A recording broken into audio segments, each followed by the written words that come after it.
Good morning students, welcome to chemistry class.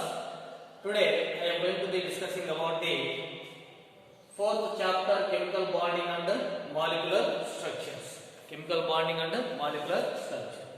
So this is one of the important chapter to understand the chemistry. Okay, so here the chemical bonding and molecular structure.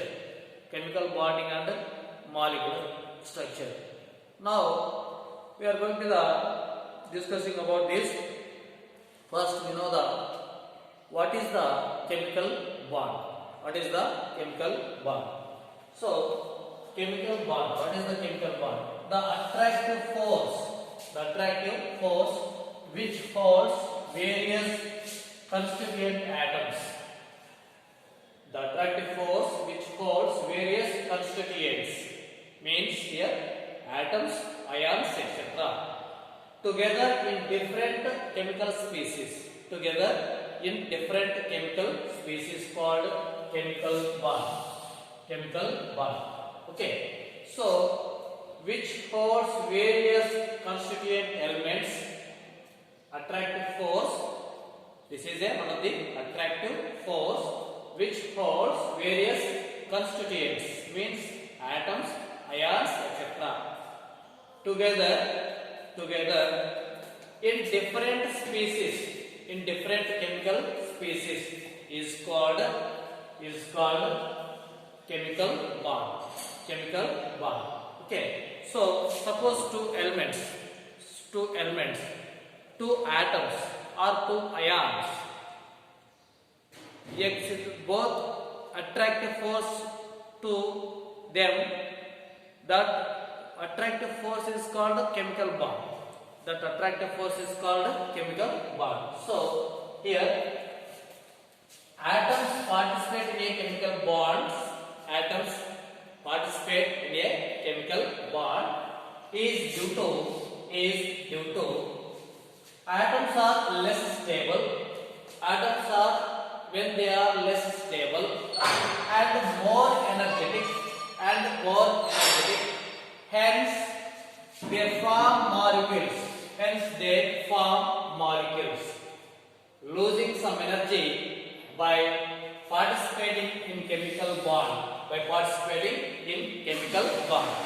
So here atoms participate in a chemical bond is due to atoms are when they have less stable and more energetic.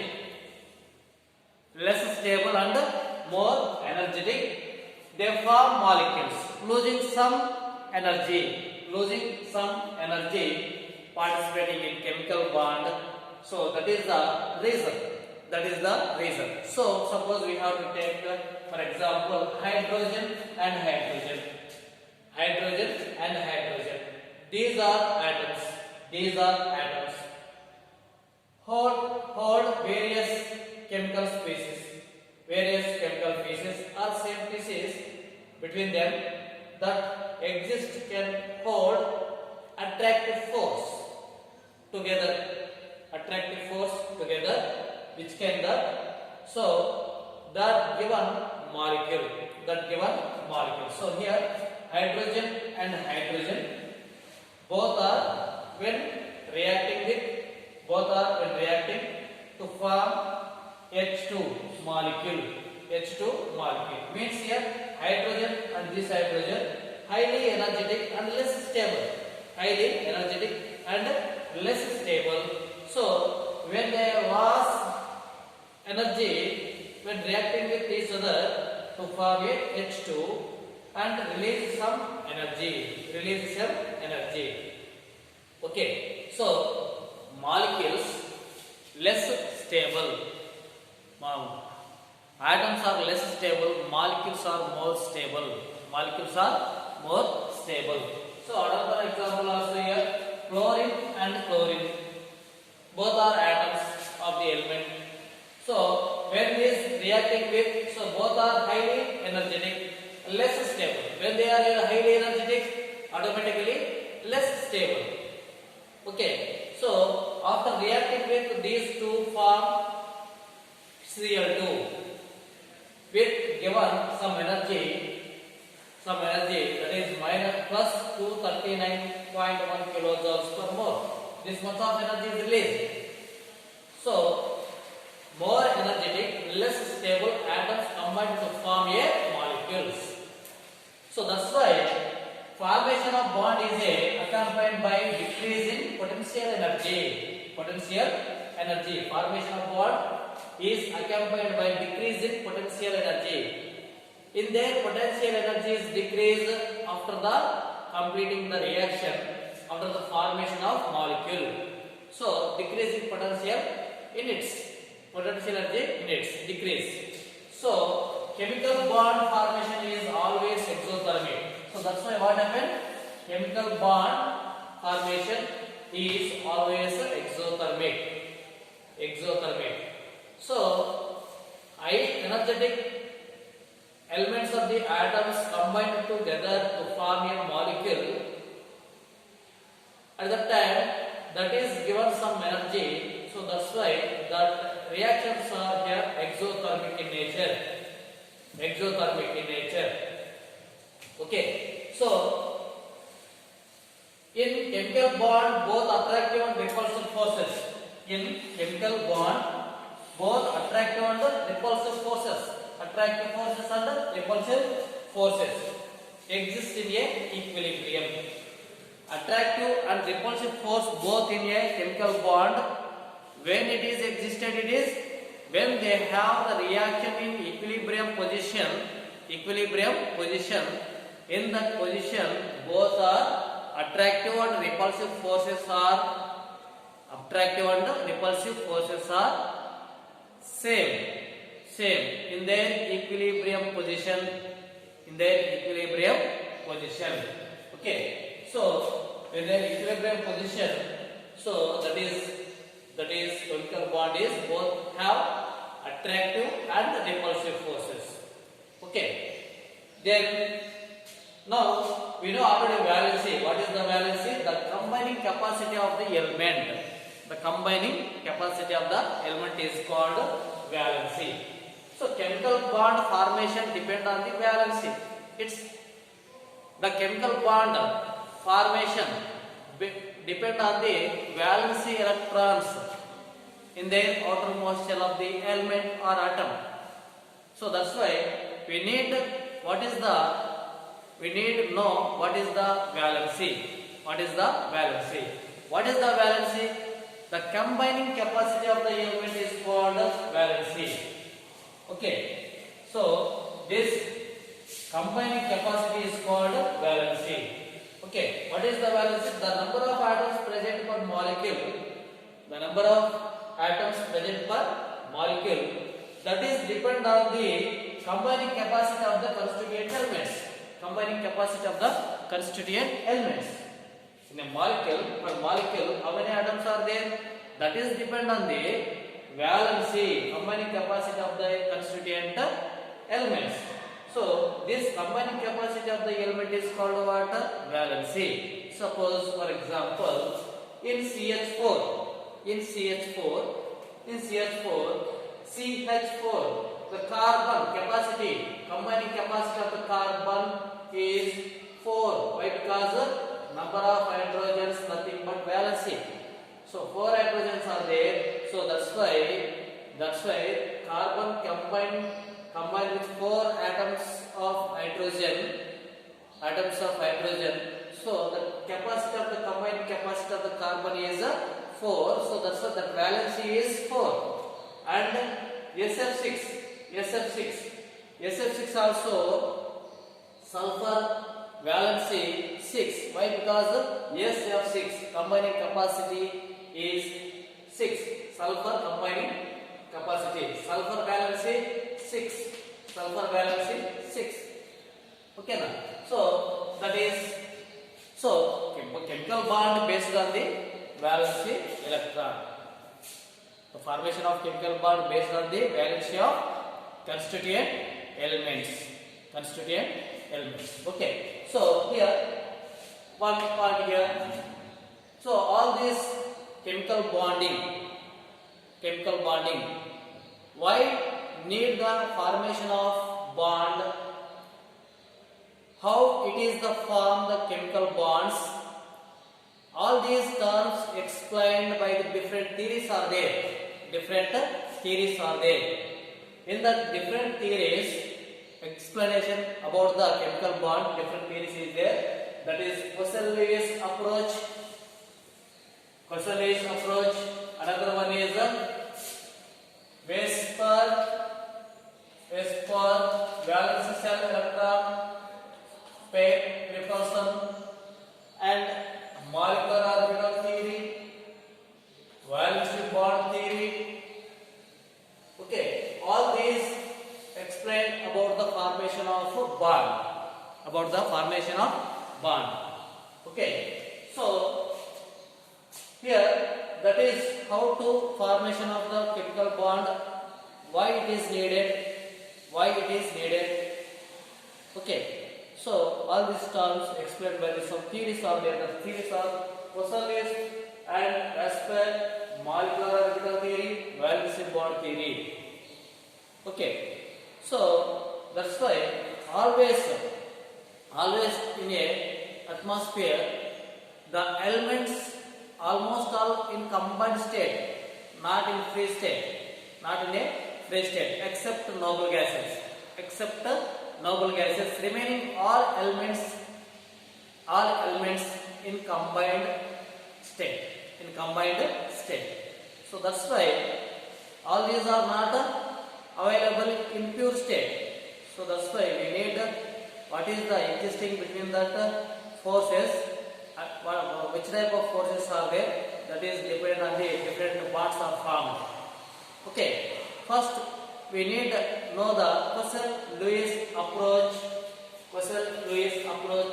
to chemical bonding. Poisson-Lewis approach to chemical bonding. So different theories are available.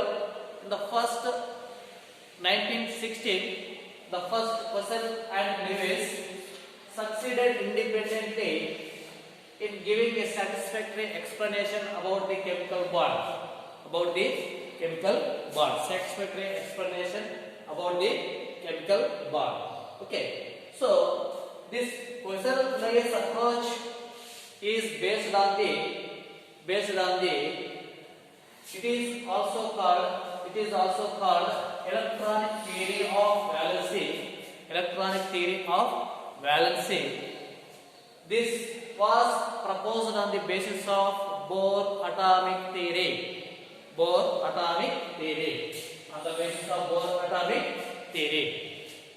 Okay, Bohr atomic theory. According to this Poisson-Lewis theory, outermost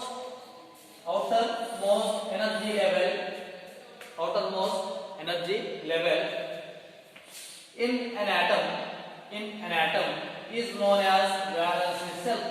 You know that outermost.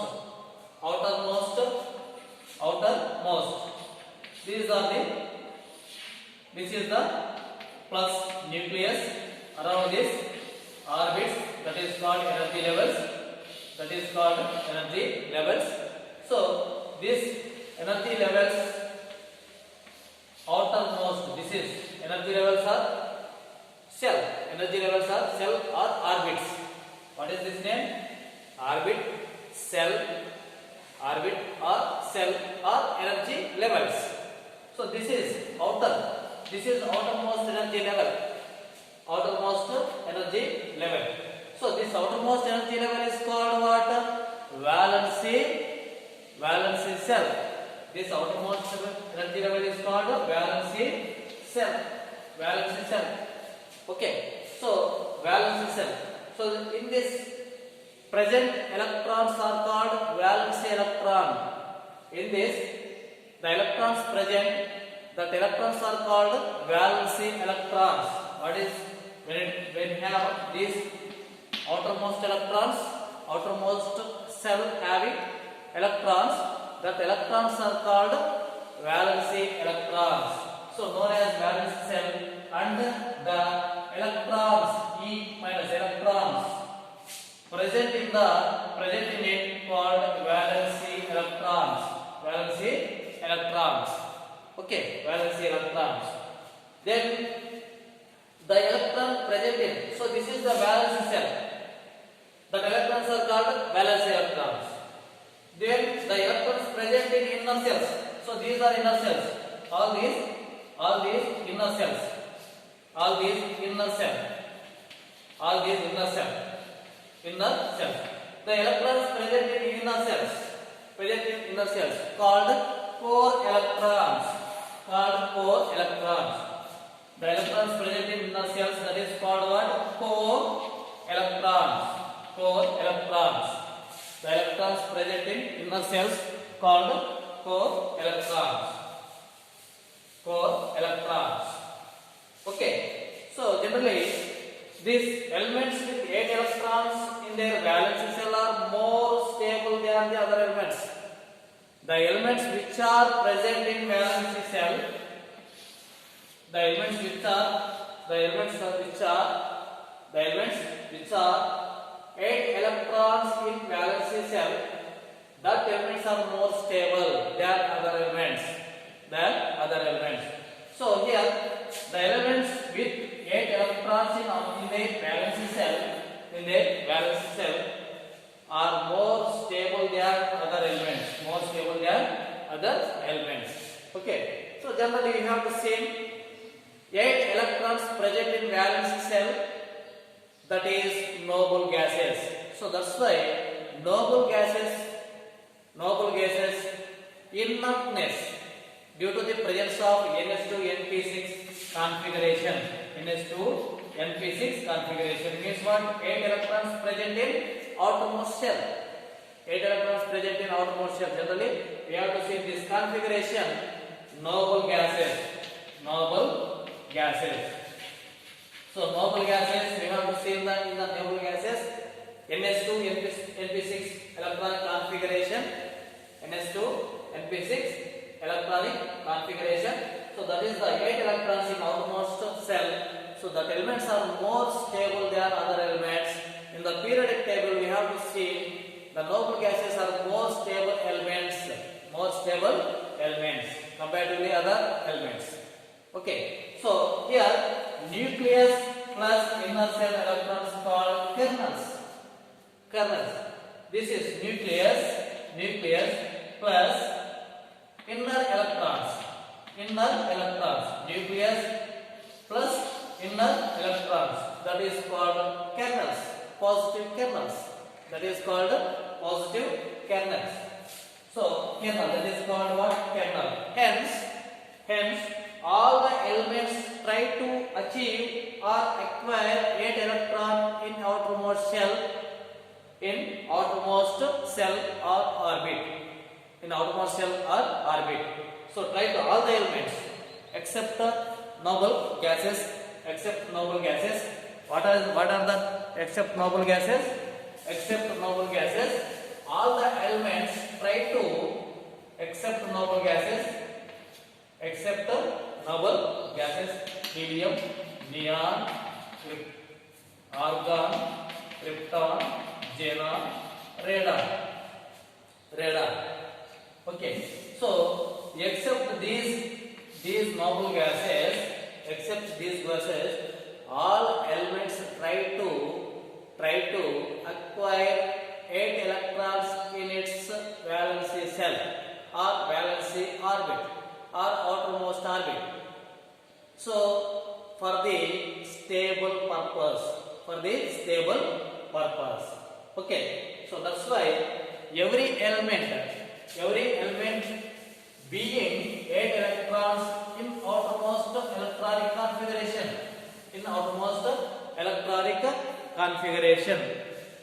Okay. So here all the elements try to acquire 8 electrons in outermost orbit or cell. That is called octet configuration.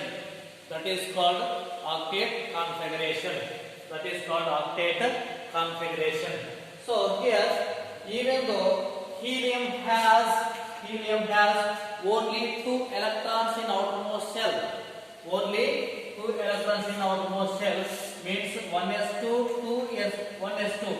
Only one outermost orbit or one outermost cell for this helium, that is 1s2. So 2 electrons in outermost valency cell. In valency cell. So it is highly stable and chemically inert. Highly stable, chemically inert. So due to the doublet configuration. Why? Because that having only one energy level, in that one energy level completely failed. So only 2 electrons. So that's why that electron configuration is called the doublet configuration. That is also inertness. Okay. So atoms attain stable electronic configuration that may be doublet or octet configuration. Doublet and octet configuration, either by transfer of electrons or by sharing of electrons. Either by transfer of electrons or sharing of electrons. So the number of electrons transferred is called electrovalency. The number of electron transfer is called, what is the number of electrons transfer is called? Electrovalency. Transfer is called electrovalency. Resulted the bond formation is called electrovalent bond. And resulting the bond is called electrovalent bond. And the number of shared electrons is called covalency. Number of shared is called covalency. The bond resulted is called covalent bond. So the transfer of electrons between the atoms is called, that is existed, electrovalent bond, and mutual sharing of electrons is called covalent bond. Mutual sharing of electrons is called covalent bond. So here the number of shared paired electrons, that is called covalency. The number of transfer of electrons, that is called electrovalency. Due to the electrovalency, that can be formed electrovalent bond. Due to the covalency, that can be bond formed here covalent bond. Okay. So and now they are Lewis dot symbols. So Lewis picture around the symbol, some dots is represented or given dots around the symbol. So here Lewis electron dot symbol. Lewis electron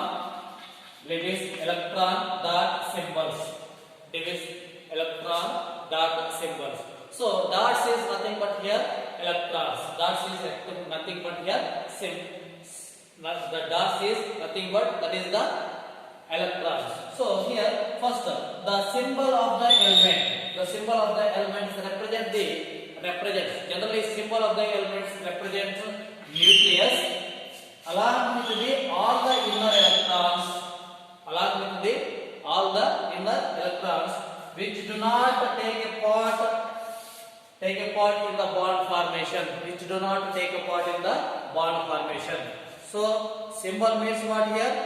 Symbols nothing but what? Nucleus along with the inner core electrons. So inner core electrons means which do not take a part in the chemical bonding. That electrons are called here. That electrons and nucleus, that is the symbol. And another one is the dots on the symbol. Represent the valency electrons. The dots on the symbol represent the valency electrons. Okay. So here the number of dots represent the number of electrons. For example, we have to see some elements. Environments, the symbols are here. This is lithium, beryllium, boron, carbon, nitrogen, oxygen, fluorine and neon. fluorine and neon.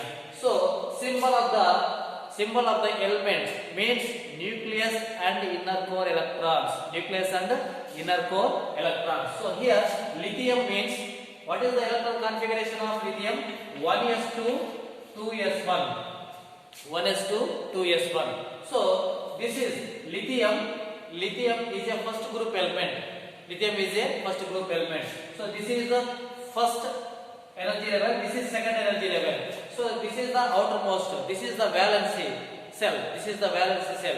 So here only one electron take a part in the chemical bond. Take a part in the chemical bonding. So that's why this is symbol. The symbol means nucleus plus inner electrons. Inner electrons have 2. So and nucleus. So this lithium means what? Lithium in nucleus plus inner electrons. So lithium Li means here 2 electrons already existed, and we have to represent valency electron. That is 2s1 is a valency electron. 1 is the valency electron. So that's why just represented like this. 1 valency electron. Okay, that dot is called here valency electron. Okay, and here, so in this valency electron is 1 valency electron, we can represent like this. And another one thing is beryllium. Another one thing is beryllium. So beryllium 1s2 2s2. 1s2 2s2. So outermost electron configuration, outermost electrons is 2. So that's why this is beryllium means 1s2. Be means nucleus plus electrons. So this is beryllium. So outermost electrons are 2 here. So that's why we have to represent it like this, 2 electrons. Okay. Then another one is 3. Boron 5. 1s2, 2s2, 2p1. 2s2, 2p1. 2 and 2. This is the outermost shell. So total number of electrons 3. So that's why this is, we have to, this is valency electrons, this having valency electrons 3. So like this we have represented like this, 3 electrons. Okay, and 4. This is having 4 electrons in outermost shell. Why? Because this is 1s2, 2s2, 2p2. So 2 valency cell, 4 electrons. So that's why 4 electrons surround it. Then we can dot it like this. Okay, and similarly nitrogen 7. 1s2, 2s2, 2p3. So 5 is the outermost electrons. 1, 2, 3, 4, 5. And oxygen 1s2, 2s2, 2p4. So 2s, 2p. 2 plus 4, 6 outermost electrons. So we can represent 6 electrons around the oxygen. 6 electrons. Okay, and fluorine 7. Fluorine is 9. So 1s2, 2s2, 2p5. In the outermost cell, 7 electrons. 1, 2, 3, 4, 5, 6, 7. 7 electrons around this. And neon. This is 10. Atomic number is 10. So electron configuration is 1s2, 2s2, 2p6. Okay. So 1, 2, 3, 4, 5, 6, 7, 8. So valence electrons are 2 plus 6. Totally 8. 1, 2, 3, 4, 5, 6, 7, 8. So like this, representing around the symbol as a valency electrons. Okay.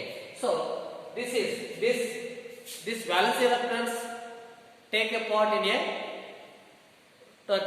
the formation of chemical bond, either transfer or sharing.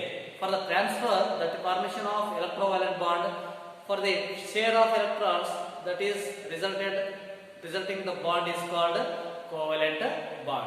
Okay. Then we are going to in the next class we have to see some covalent bond and how it is formation like this. Okay. Thank you for watching this video.